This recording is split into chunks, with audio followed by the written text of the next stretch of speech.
Ladies and gentlemen, Jason Andrews, aka the All-American Driver. I think we have a world's first today. We are doing an Archetype Racing Banshee rear diffuser on the Shelby GT350R. So there was a need for more rear downforce. Oh yeah, absolutely. I heard somebody say one time that this was invisible grip.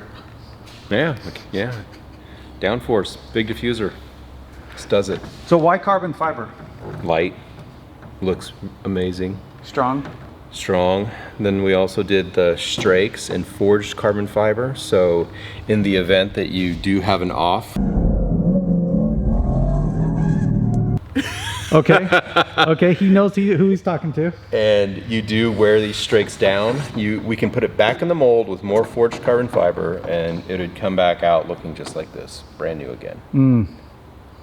So you just got to remove the whole thing and then send it. Yep.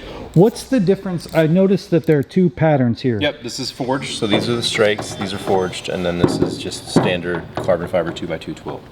The whole thing's shot in a UV matte clear coat. I noticed there's a hole here. Aqueduct, yeah, for your rear diff cooler. The factory has one too? Yep. I guess we'll be able to take off the other one and then compare. Look at them. It's shiny. Right, but it's not the finished side of the mold, A side. What you're looking at is the B side.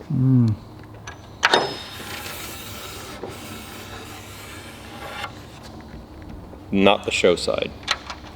No one will see this. Right. But it's not bad.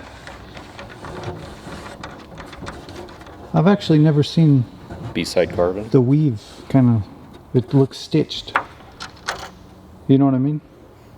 Like a fabric. It is, it's a fabric.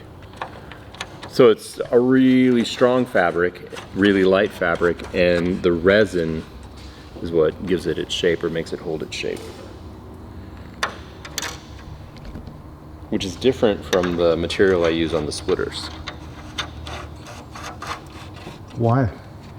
It uses heat and 1 million PSI to compress the carbon. For the splitters? Yep. The front splitters? It compresses the 1 million PSI, compresses the fibers, and then they get superheated, and then it holds its shape. So it doesn't use the resin like traditional carbon fiber, so it doesn't make it brittle. That's why you can use it as a splitter and run into things, and it just keeps going. It doesn't shatter like carbon fiber splitters do. Kind of pumped to see this on your car. I can't believe you are the designer, fabricator, inventor of this, and you've never seen it on a car. It's just renderings. Okay, so we have the splitter here. The first step is basically to get the car high enough that we can work and remove the rear plate here. So it looks like we have some grooves in there, like a reverse diffuser.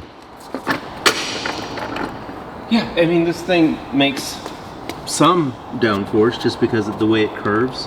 It's making that air expand underneath your car. Yeah.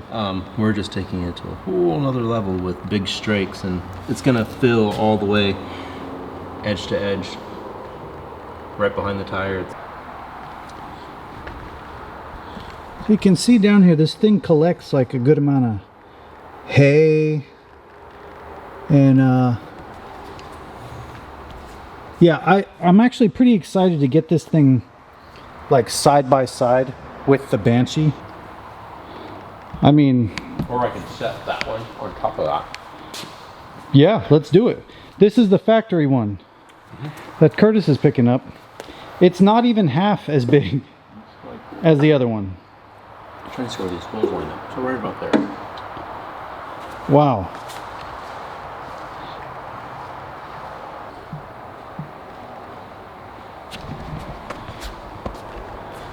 This will probably be a pretty big upgrade. About twice. 100% twice as upgrade. Twice as. Well, and this one doesn't even have any strakes. Correct.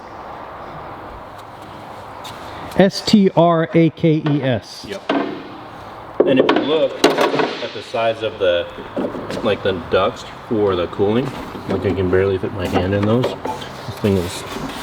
Oh yeah, you could fit 2 hands in there. Cool. So this will just be coming out basically that center portion, and all the other one will be sealed, basically. Which is better. That keeps this airflow nice and attached coming across there, which is what you want. You think there's a handful of Ford Mustang GT guys out there that would really want this? It seems like everybody's up bad. This or this? Well, I have a special one that's getting made for GTs for this. So a special GT Banshee. Because GTs don't have the rear diff cooler. So on the GT version, this will be a solid panel. This one's across there. No NECA duct. What do you call it? NECA duct? NACA. NACA? Yeah. N-A-C-A? Yep. NACA duct. So what now? We just put it on? Yeah. And it pretty much uses all the factory mounting location, right? The bracket will reuse the mount locations on the exhaust hangers. You'll put in the birds here. Let's see, you'll get rid of the plastic. Yeah. And then we'll reuse a couple of these.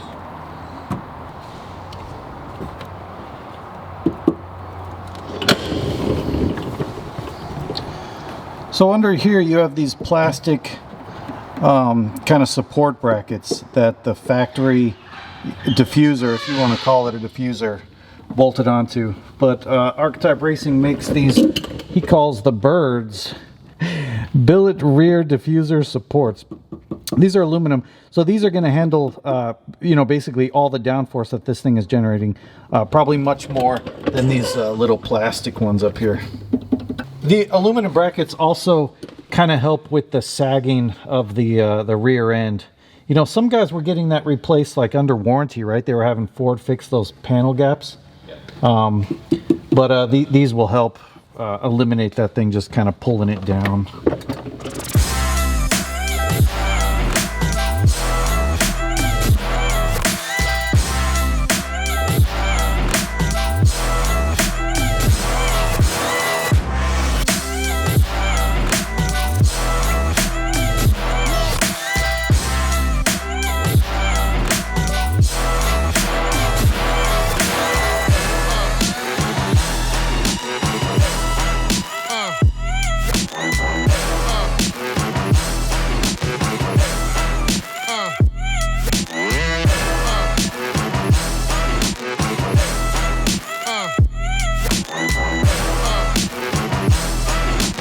So Curtis, what do you think, man? This is the first time seeing your product live on a car. I think it looks awesome. How was the install? You did probably the majority of it. Gosh, it's tougher than I thought it would be, but so you offer this in two variations, with and without. Oh yeah. So you've got the permanently mounted, not going to come off easy, and then there's the quick release, which is 2 QL38 from Quick Latch, and then a T-bar in the front, and it'll pop right off. And this is a solid mount setup, which is definitely tougher than the Quick Latch. Yeah. So I think everybody knows where they can find you. Yeah. ARCHETYPERacing.com. Yeah, there'll be a link in the description for sure. I think that we might have some more parts, some more aero coming for the Shelby GT350R. It's getting a little out of hand, I'll be honest, you know, but we're just we're just going for it, right? Anyways, very thankful to Curtis. Every time I come here, I pretty much learn something new. We use the quick jacks today, which are awesome. They actually might be like a viable option for me when I move to Florida, like if I don't have a big enough place for a lift, because it actually made lifting the car like really, really easy. So anyways, yeah, you'll be seeing more of me, more of Curtis, more of Archetype Racing, more aero on the car soon. Thank you guys so much for watching. Jason Andrews, the All-American Driver. I'll see you guys in the next episode.